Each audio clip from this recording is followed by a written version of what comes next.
Well, good morning, UCI. Welcome to our webinar on coping with uncertainty in a new normal. We are going to give it just about another moment for people to join us in our virtual auditorium, and we'll get started shortly.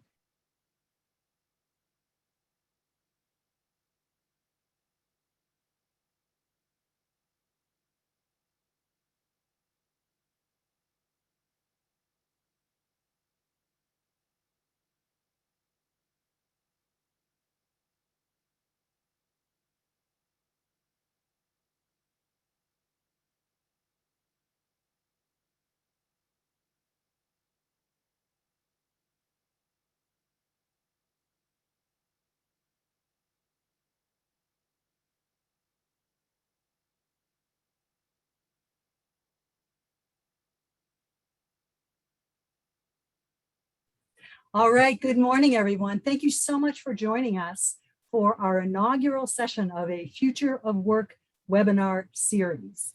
Hopefully some of you joined us at our Working Well webinar series over the past 15 months or so, some similar topics.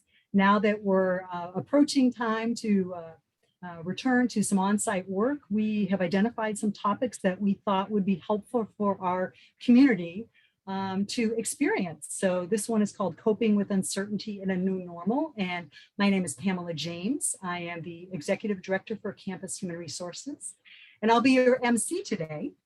And as I mentioned, this is going to be one of a series of 6 different topics. This time it's every other week. So it's not every Tuesday like last time, but it's every other week. And it will be, all of the sessions will be recorded. So if you miss it or you really enjoy it and want to refer colleagues to listen to it after the fact, it will be on our website, which a colleague is putting that website in the chat right now. So feel free to bookmark that so that you can see all of the other sessions. I'll just go ahead and show you a little glimpse of all the topics that we have going forward in the next few weeks, but these are also on our website, so you don't have to scramble to write these down.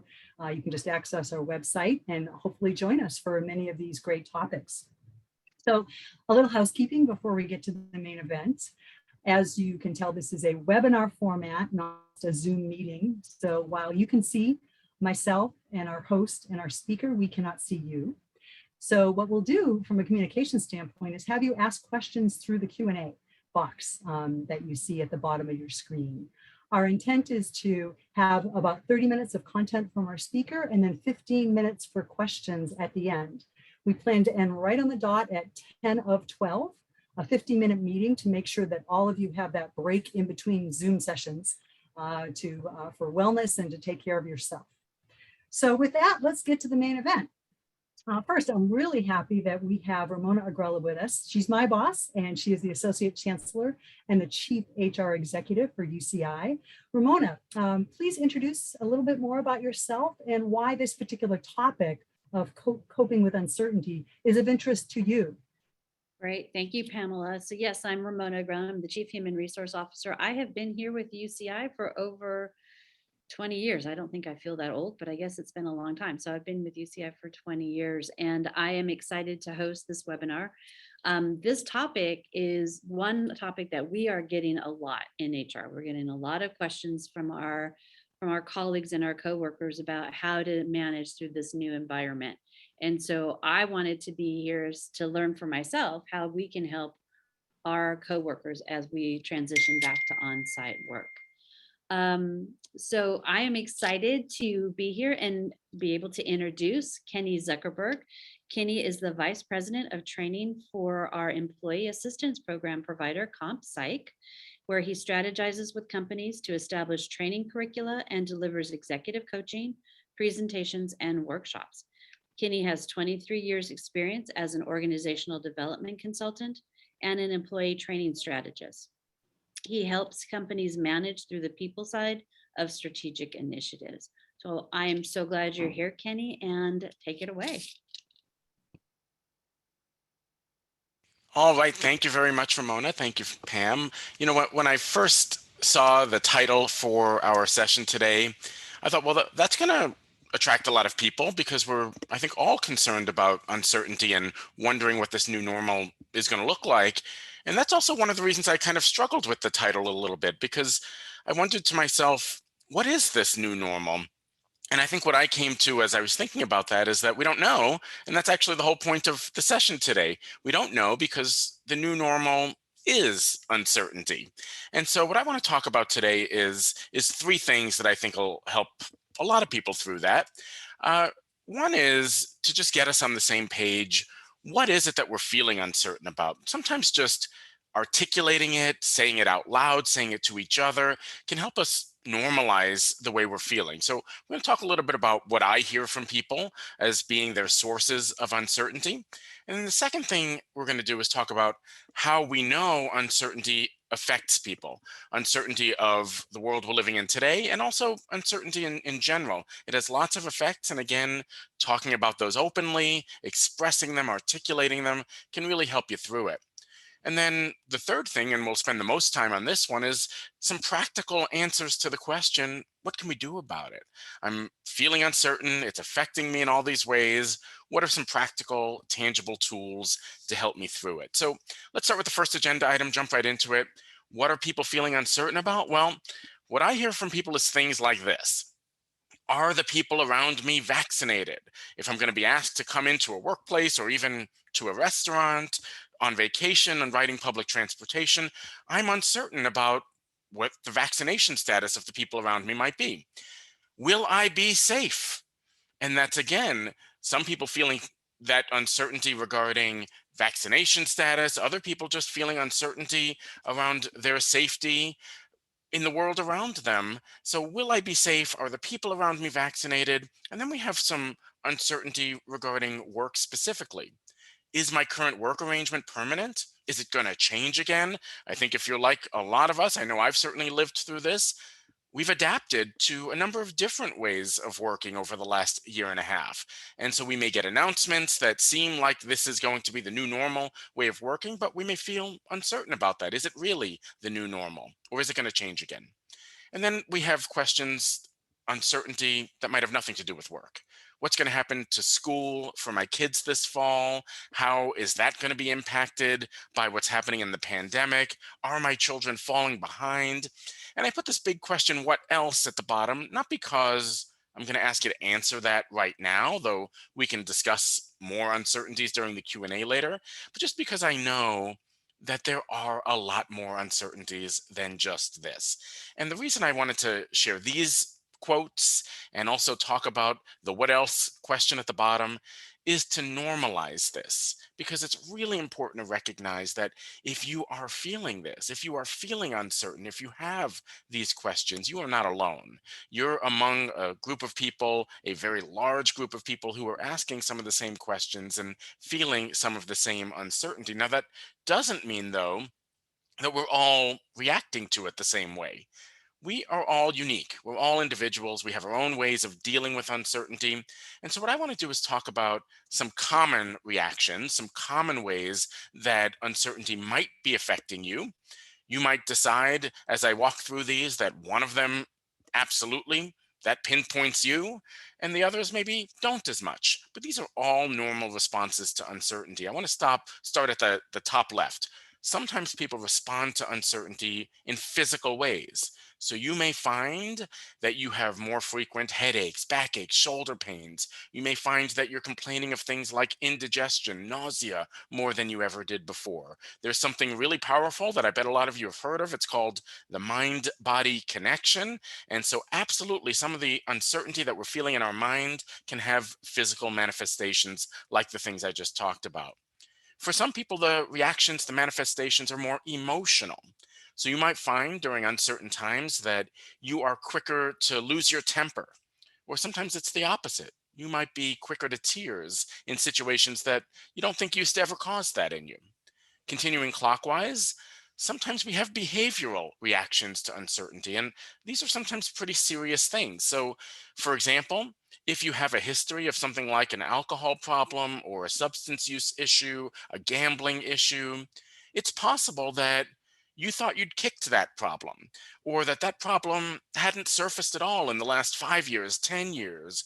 But during intensely uncertain times, when we're feeling the anxiety of that uncertainty, sometimes these difficult problematic behaviors start to resurface. And then the last category that I think a lot of us deal with is cognitive reactions to uncertainty. If you find yourself doing things like locking yourself out of your house, or forgetting your keys, or there's a really important document that you're supposed to bring with you, and so you lay it out in the part of your home where it would just be impossible to forget it, and lo and behold, you leave the house the next morning and it's still back there on the kitchen counter. If you're doing these sorts of things more than you ever did before, you are not alone. Cognitive reactions, difficulty focusing, remembering things, concentrating, these two are very normal, expected responses when we're dealing with the anxiety associated with uncertainty. Now, I wish I could tell you the next set of slides is the magic wand where I make all of these difficult reactions disappear. I don't have a magic wand. I do have what I hope are some practical coping techniques that'll help. But again, this starts with recognizing that these reactions exist, that they're not unusual, they are normal. And that simple recognition, that simple ability to say to yourself, you know what? Yeah, I am going through these things. That recognition itself helps to keep some of these issues in control. So that's why I try to start by normalizing these common reactions. Now, I've used the word anxiety a couple of times, and that's because there is a really close relationship between uncertainty and anxiety. If you think of it as a formula, if we take uncertainty and then we add to uncertainty some sort of perceived threat, well, that's exactly what anxiety is. It's uncertainty combined with some sort of perception that there's a threat out there.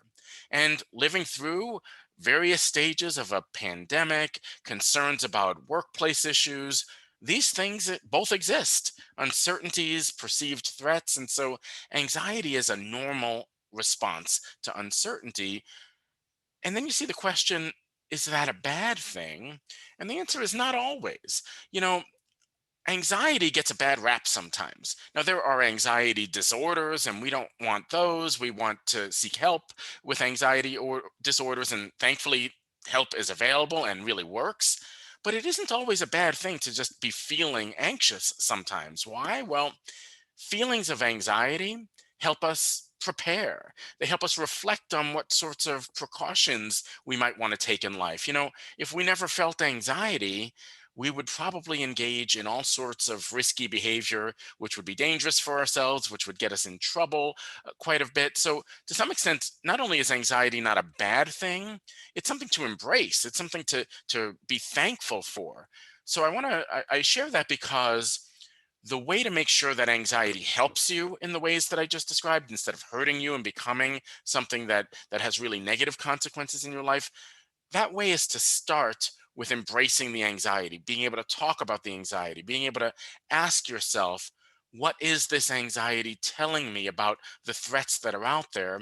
And then importantly, asking yourself, are those threats real? Are those threats as severe as I think they are? And the reason those are important questions to ask is that while anxiety is something sometimes to embrace, it's a normal thing. Anxiety is an emotion. And there's something we know about emotions, it's that they create distortions. Now, this is a chemical reaction that happens in your brain.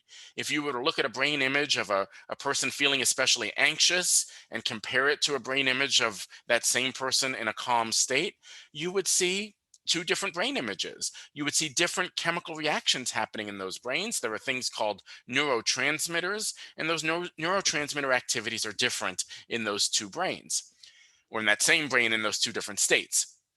And the most common kind of distortion that we have when we're feeling this sort of emotion is an exaggeration. We tend to exaggerate in our mind how big and difficult and challenging things might be. Now, sometimes these exaggerations become physical. So, for example, if you're feeling really emotional, having a very, very anxiety ridden day, if someone is speaking to you in a slightly raised tone of voice, it might sound to you like they are screaming at the top of their lungs. So physical distortions sometimes happen. More commonly, though, I'd say is that we experience cognitive distortions.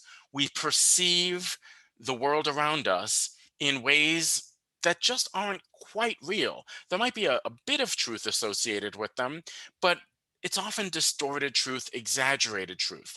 And recognizing this is one of the reasons I say embrace your anxiety, because if you embrace your anxiety and you say to yourself, yes, today I am feeling especially anxious about X, Y, or Z, then the next step is you can also say to yourself is, okay, well, if I know I'm feeling anxiety, that probably means I'm also experiencing some distortions of what's really happening around me. And so what I want to do next is walk through what some of the most common distortions you might be feeling are. I think there are 5 really common distortions when people are in emotional states. And I'm going to walk through and describe them with some examples. All or nothing thinking. This is sort of my way or the highway kind of thinking. There's only one way to get through this situation. It might look something like, if I make one mistake, I will definitely get sick and die. Now, that might have it might be a mistake related to things like distancing or mask wearing or showing up to the wrong event. Now, I'm by no means saying that we shouldn't be cautious and thoughtful about all of those things. We absolutely should. But I also think we should be cautious and thoughtful about recognizing that it's possible we are causing ourselves damage by having this all or nothing thinking going through our mind. Be cautious, be careful, try not to make mistakes. If you do make a mistake, though, try to ask yourself, am I engaging in this all or nothing thinking, where that one mistake I am sure it means I'm going to get sick and die? Another common distortion is overgeneralization. Now, what that means is that when we're in these emotional states, we take a single instance of something and we generalize it. We make it into something broader and bigger, even though it might not be. And what that might look like is something like, if we think about a workplace issue, management never gets these decisions right. Now, maybe at some point during the pandemic over the last year and a half, management in your team, your organization may have made some decisions that you didn't think worked out right.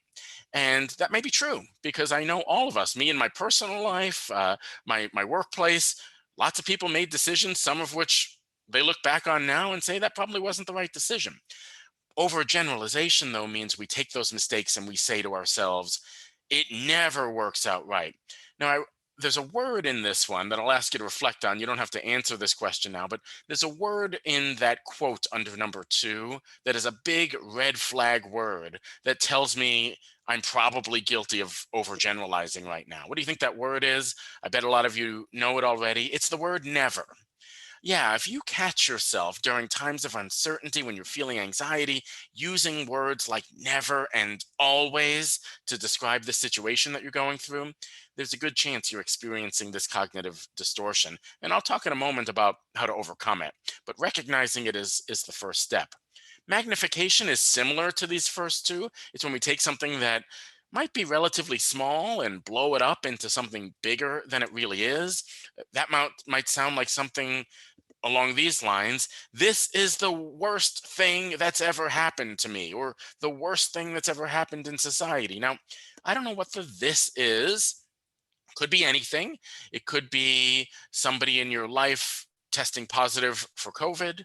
It could be something happening in at work that makes it a difficult workplace for you. What happens when we're in highly emotional states, though, is those bad things that are genuinely bad, that are genuinely concerning, we tend to magnify them and make them even bigger in our mind, and that can hurt us. That can affect our health and make it so that anxiety is no longer a good thing. It's something that's not helping us, it's now hurting us. The fourth thing on the screen, common distortion, personalization. This is when we start to blame ourselves for what's going wrong, even though we're not really the ones to blame. This might sound something like, my kids have fallen behind. I am a terrible parent. Now, there are lots of factors that have made the last year and a half really difficult for many kids.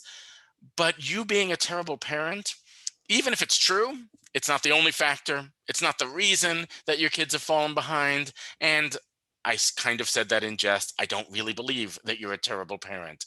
But this is the kind of thing that we do when emotions start to take control, start to take over. We personalize it. We start overly blaming ourselves. And the fifth one, I bet many of you have heard this term, FOMO, fear of missing out, another cognitive distortion that's very common. It might sound something like, every hour of the day saying to yourself, have COVID cases gone up or down today? I need to find out right now. When the reality is, it's not going to matter if you find out right now, or if you find out later today or tomorrow morning. But when we're dealing with this sort of really uncertain, anxious moment in our lives, we have that intense fear of missing out. And it is another of these cognitive distortions. So let me just talk a little bit next about what to do about this. But like many of the things I've already talked about so far, the what to do about it starts with just recognizing it in yourself, being able to say to yourself, yes, I'm dealing with uncertainty. Yes, it's causing some anxious emotions.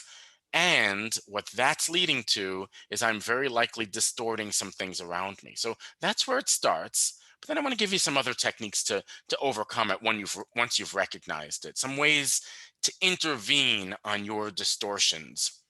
One of the best ways to do that is to try to become your own advisor. Now, what I mean by that is try to sort of step out of yourself and look down upon yourself. Maybe hover over yourself like you're a guardian angel. And that person down there who's really you, that's actually someone else. And your job is to give that person advice. Your job is to tell that person some tips on how they should handle the way that they're feeling.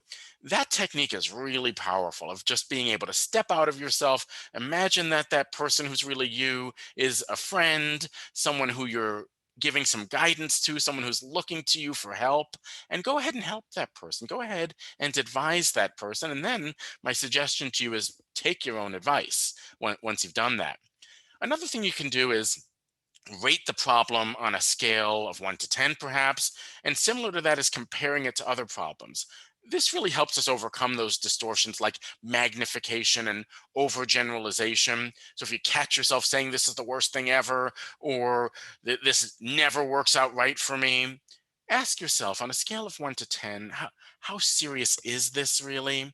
And I hate to make you reflect on other problems you have in life or have experienced in life, but it can be helpful. Think back in your life to other times when you faced really difficult, really serious challenges. And I'll get serious for a moment. Even things like the loss of a loved one, the breakup or the end of a really important relationship to you. I bet you had some tough feelings to go through during those times. And you may have done some of the same magnification you're doing now during those times. Sometimes when we reflect on what's happening today and compare it to those difficult times, we're able to recognize that, you know what? Yeah, what I'm going through now is tough, but I've been through tough times before and I got through them okay. I came out pretty good on the other side. So rate it on a scale, compare it to other problems. And then the last tip I have for you for intervening on your distortions is to try to replace absolutes. These are those words like never and always with more nuanced language. If you catch yourself using those words, say to yourself, no, that can't be right. It's not an always, it's not a never. Let me really think about how often this does happen or how rare it is for this to happen. So, more nuanced language to describe your situation instead of absolute words like never and always. And then, I'll spend a little bit of extra time on that last cognitive distortion we talked about, which was fear of missing out, and give you some tips on that. I think during times of uncertainty, when part of the uncertainty is stemming from what's happening in society, from current events, is to get into better habits when it comes to our social media uses and just our general news consumption habits. And I think the most important habit is to have a schedule for news consumption. Now, I'm not telling you what the schedule should be. You might decide that I need to check in on what's happening with COVID cases or with the stock market, whatever is important to you, every day in the morning. You might decide that once a day isn't enough for you. You might decide you need those things 3 times a day. Make it 5 times a day if that's what you need. I think that's too much, but the point here is that it's up to you. Because what really matters is that you come up with some schedule for consuming news about the things that are important to you, and then stick to that schedule. Because otherwise, the news controls you. The point here is to try to stay in control of it, and sticking to a schedule will help you do that. The second really good habit is to occasionally take news-free vacations.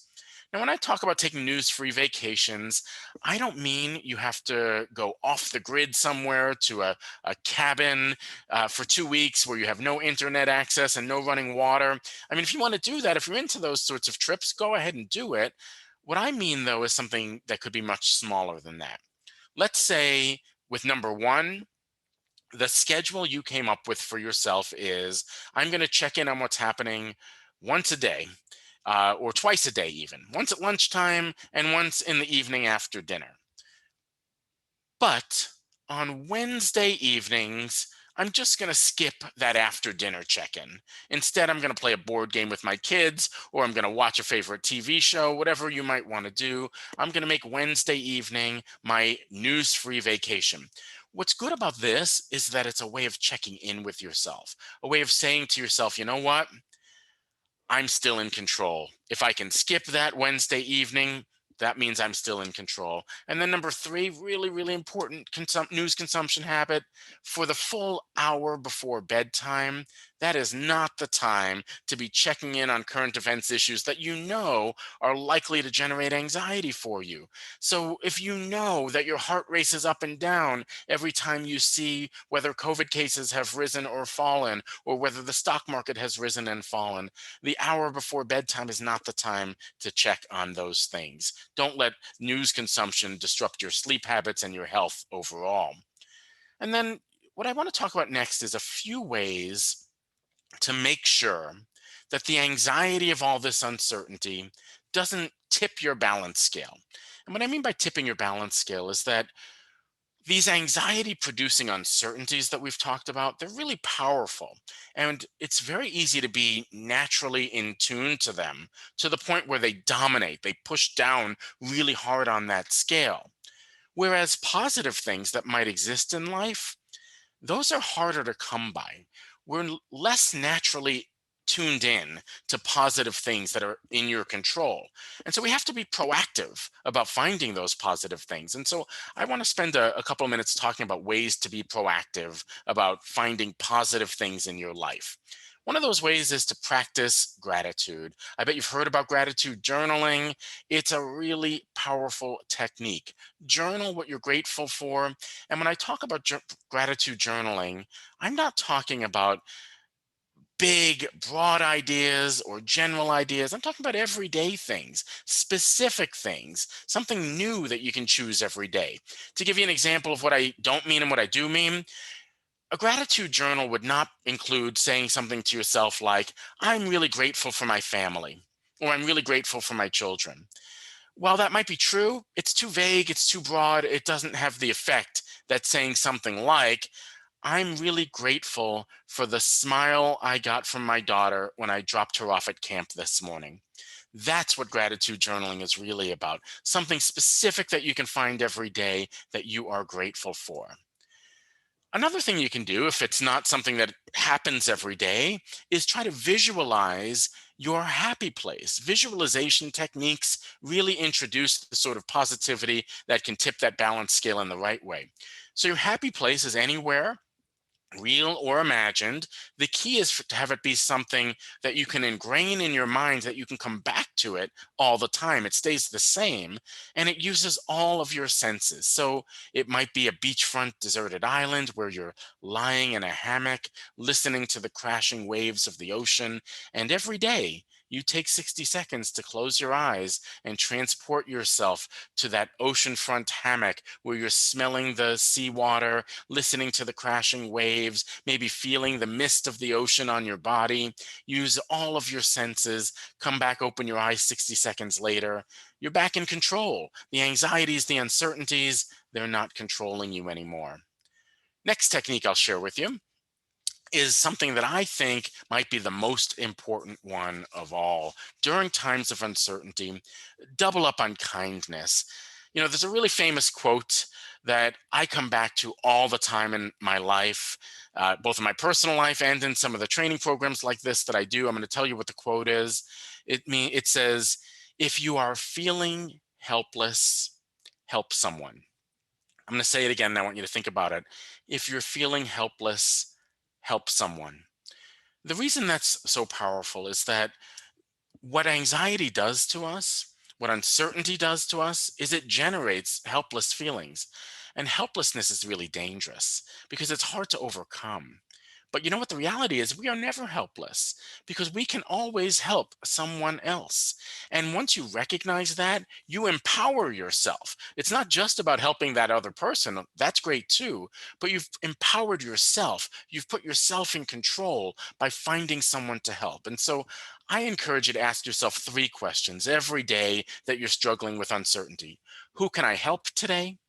Who can I thank today? And who can I praise today?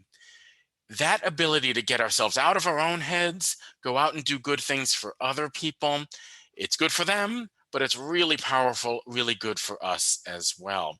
And I want to just spend a moment, a little more of a moment before we wrap up on the last question on this screen: who can I praise? And give you a specific, tangible technique for doing it. When I think about praising people, the first thing to do before I get through this model, ASC, is to schedule the praise. You know, I'm both good and bad at this. And let me tell you what I mean. I hate to admit this, but I'm very bad at just complimenting people naturally. It doesn't come to my mind. In fact, I'm much more in tune to people's flaws. I've got some people that work for me. I think my wife would tell you the same thing. I am much more naturally in tune to things they do wrong and flaws that they might have and verbalizing those. I don't love that about myself, but it's true. That's what I'm naturally tuned into. But what I'm good at is recognizing that about myself and therefore scheduling praise. I'm not naturally tuned in, and neither are most of us, to the good things people do. And so, what I have to do is say to myself, you know what? Every Wednesday, that's going to be the day that I go through a list of important coworkers and I ask myself, what's something good that they've done this week that I can compliment them for, that I can praise them for? And I have to do the same thing with my family, my kids, my spouse, even my mother. I have to ask myself once a week, once a month, what's something I can say about those people that compliments them? So schedule the praise if you're like me, and I know a lot of people are, where it's not something you're so naturally tuned into. Once you've scheduled it like that, the ASC model is first show appreciation, then share a specific action that you appreciate. And then here's the key, the C: what's a characteristic of the person that enabled them to do that action? The reason that C is so important is that when we add that, we are praising who they are, not just something they did. And it's a much more meaningful, much more powerful way of praising somebody. So ASC, and I'll just share an example with you. I appreciate so and so for what they did, because, and they were able to do that because they, and here's a personal characteristic of them. And I'll just share a concrete example. I appreciate Deb for following up courteously without getting upset with me, even though I took forever to respond to her email. And she was able to do that because she's an incredibly patient person. That's it. ASC, appreciation, specific action, characteristic of the person. In a moment, I'm going to put up my final slide, say a few words to wrap things up here today, and then I'll be around for the Q&A as well. First thing we talked about is, what are we uncertain about? This is just to level set and get us on the same page that whatever questions are rolling around in your mind, they're probably rolling around in other people's mind too. It can be affecting us in all kinds of different ways: physical, emotional, behavioral, cognitive. They're all normal. Getting through the uncertainty starts by recognizing these impacts that it's having on us.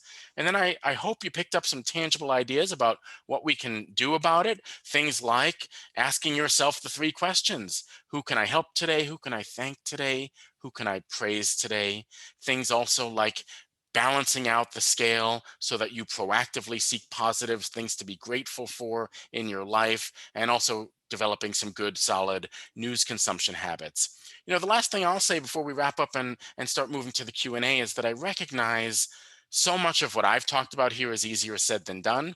Looks good on a slide, sounds good in a session like this. But in real life, coping with uncertainties and the associated anxiety can be a lot more complicated than it sounds in a session like this or looks on a slide. And I like to close just by reminding you that's exactly why you have an employee assistance program. I'm from ComPsych, of course, the company that provides the guidance resources benefit. So I thank Diane for putting up a slide that just helps us talk through it.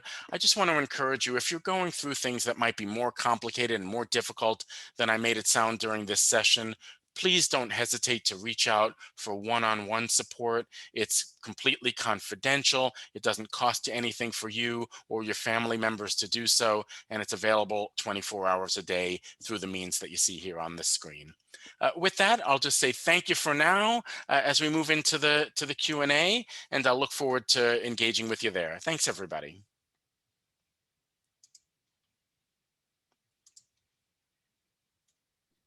Thank you so much, Kenny. I learned a lot from that session. That is very helpful.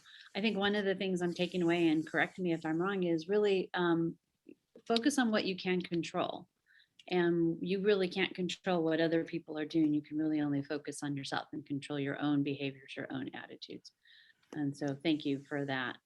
We got a couple of questions in the chat. And for those of you who haven't already submitted questions, please feel free to use the Q&A button at the bottom of your screen and feel free to submit a question. The first question is, what happens when your supervisor doesn't recognize these now normal behaviors and reactions? How do you deal with your supervisor? It's a really, really good question. And I think, Ramona, you actually just answered it. I think that the reason I say you just answered it is that the way to deal with a supervisor who's not acting in ways that you wish that supervisor could act is to ask yourself, what actions do I have that I can take that are within my control to deal with this situation? Now, I don't know what those actions might be, because the dynamic between you and your supervisor might be different from the dynamic between me and my supervisor. But I know that that's the question we want to be asking ourselves, not when will my supervisor change or how will my supervisor be different, but what can I do? So that might mean proactively bringing things up to your supervisor. It might be asking coworkers if they have any advice for how to work better with your supervisor. It might be just dealing with it sometimes. So there's no one right answer, but I think focusing on the controllable is the right approach. And I'm just going to put a plug in there. If you really do need help, feel free to reach out not only to the EAP, but to your HR business partner. We can always help and give advice on how to deal with your supervisor. Another question, how to handle getting back on site work as if nothing has happened. The workplace minimalizing what we all have been going through in our own ways. Sure, this is work and we are professionals, but we each have a lot to go through, and it would be helpful to have acknowledgement regularly in our next 6 to 12 months. So I think maybe this is a question for advice from you, Kenny, on what we as an organization can do to sort of acknowledge the journey that our coworkers have gone through during this COVID pandemic. What can we do to recognize how challenging that journey is, and that each individual will have their own specific things that they needed to overcome? So what can we do as an organization? Yeah, I mean that's a really tough one, because I think there are two angles from which to take it. One is there are sort of broad policy and procedure issues that might help people feel heard and empathized with, and those are certainly important, and always have to be balanced, with workplace and business needs and things like that. So it's tough for me to answer what the right policies and procedures are.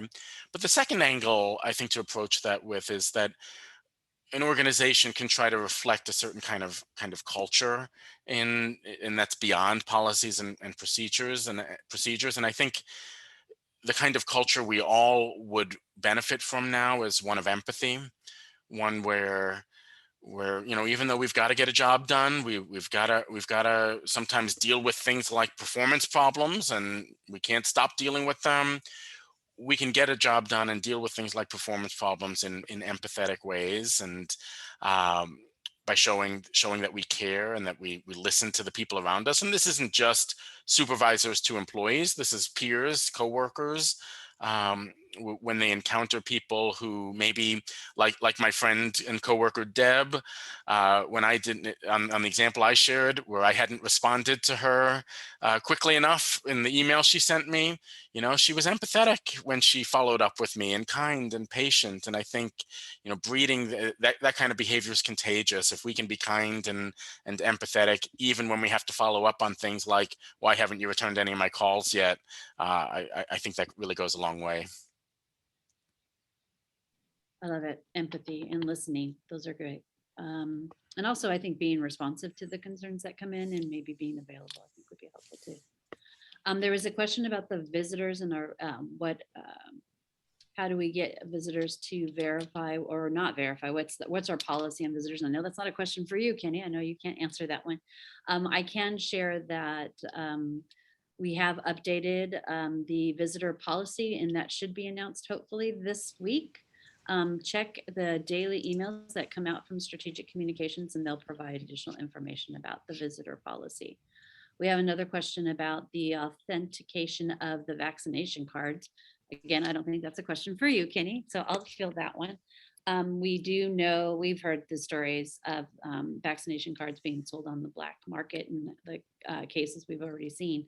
We have a team through our contact tracing team that does verify all the vaccination cards, and they're incredibly talented. They know what they're looking for. So employees that are uploading their vaccination cards they're being double checked by the COVID response team. And so they're doing their best to ensure that those cards are valid. So I think we have a good process in place. I don't think it's perfect, but I think we are trying our best to ensure that. Let's see if I can find another question for you, Kenny. What about those of us who have young children and dealing with the issues that children might have during this pandemic, and they're going to be going back to school? How do we help them overcome their concerns and their fears?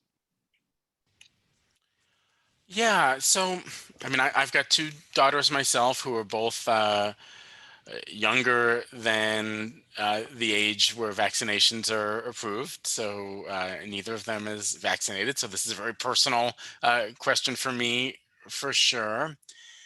And I'll tell you, I don't know if this is the right way to cope with it exactly or not. It's a combination of a personal opinion and a professional opinion that I'll share with you. And that is that I feel like, with all of the issues that we're facing with kids, with workplace concerns about our safety, there unfortunately is no right way to respond to them. There is no right and wrong. There are judgments that people in various positions are making, people in school systems, people in workplaces and senior leadership, politicians in society. And what I choose to say to myself is that even though I don't always agree with those decisions that those people make, I'm actually glad that there's a system in place where people have to make these tough decisions. And so what I'm going to do is I'm going to do my best to follow the guidance given to me by the people who are making these decisions. Sometimes even when I disagree with it, because that's the only way that I know how to get through all of this in a way where the anxiety doesn't start to overtake everything in my mind. If I question every decision, and if I get angry at every decision, what that's going to do to my health is not going to be good. So, my both personal and professional opinion about this is it's a good idea wherever you see that you can, to accept and try to follow the decisions and the guidance being given to you by people who are making all these difficult decisions where there is no clear right or wrong. I hope that's a helpful way of thinking about it. Yeah, it is a complicated question because we just don't know. We do at some point have to trust the health officials that they know what's best for us. And I know that sometimes that can be challenging, particularly with some of the media that's being out there. It's a challenge. I'd say, even beyond, just to add to it, it's health officials for sure, but even beyond health officials, it's leaders in our workplaces, it's leaders in our school systems who might not be health officials who are making decisions about things, and they don't have all the answers either, and so they're making the best decisions they can, and I'm going to do my best to follow them when I can. Yeah, assuming that they're doing it with the intentions of trying to keep as many people safe as possible, Yep. with all the best of intentions. And I really do believe that is the case, particularly here. There was a question about being immune compromised. And again, I don't think this is a question for you, Kenny, but being immune compromised and being uncomfortable coming back to campus. So maybe there's something you can help with that. Just being uncomfortable, not being able to get vaccinated, but having to come back to work. How do they manage through that challenge? And then if you can answer that part of it, Kenny, the issue about whether or not there'll be accommodations to deal with that lack of comfort. I think that's a question you can bring up with your supervisor to see what can be done. But Kenny, what can they do on their own? What kind of controls can they place to build up their own comfort level with being back on campus? Yeah, I mean that's really tough because I think the answer to that question largely is more of a sort of physical answer than an emotional one, right? So for someone who is immunocompromised, and I think that the questions that are going to help them are really questions about how am I going to stay safe rather than how am I going to get through sort of the emotions. So I hate to defer, but I think I'm going to defer on that one because to the conversation that you might have with a supervisor who can talk to you about potential accommodations for situations like that. Yeah, and I want to be very clear because we do have accommodations which are part of a medical condition. So you might have a doctor's note that might have a comment that might outlines potential accommodations that need to be included. And for that, we have a whole team within HR that looks at those and can work with you to kind of work through those and figure out what makes sense and what can be implemented in the department. But then there are just those, I'm just not comfortable. It's not necessarily a medical condition, but I just need some leeway and, some help in feeling, getting back to work on site. So for those Yeah. conversations, talk to your supervisor about what you might need. And maybe what you need is, I don't know, maybe you need to wear your mask in the office, even though you are vaccinated. But in this particular example, they're not vaccinated. So maybe you just want to stay 6 feet apart from people just because you're just for your own safety and your own peace of mind. And you need people to understand that and respect that. And I think that's absolutely a reasonable ask to have in your department. And maybe you're not going to want to eat lunch with folks for a while because of that concern. And I think that's a reasonable ask. I think we have to build this respect for individual choices and tolerance for people's choices and not make a judgment. So if somebody is kind of staying their distance and they used to be a hugger, but they're not hugging anymore, I think that we have to accept that. That's just the new normal, the new world we're living in. Let's see, there was a good question here.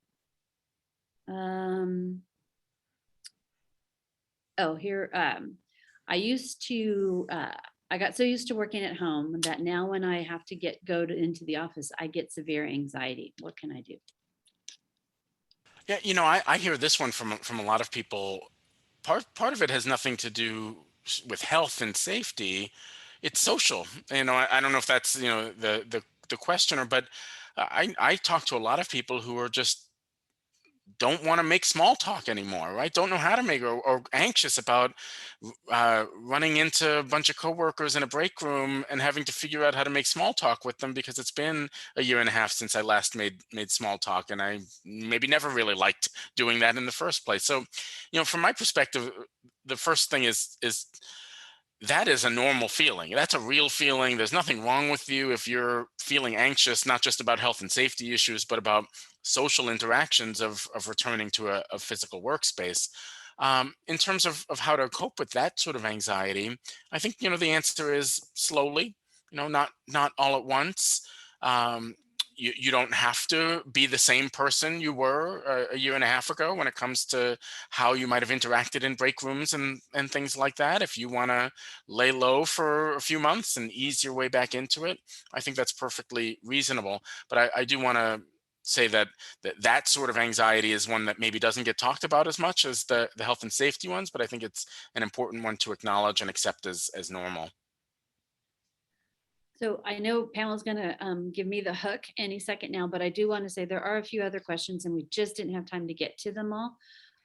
Feel free to reach out to me directly or to Pamela or to Diane. We're very happy to field your questions personally on a one-on-one basis.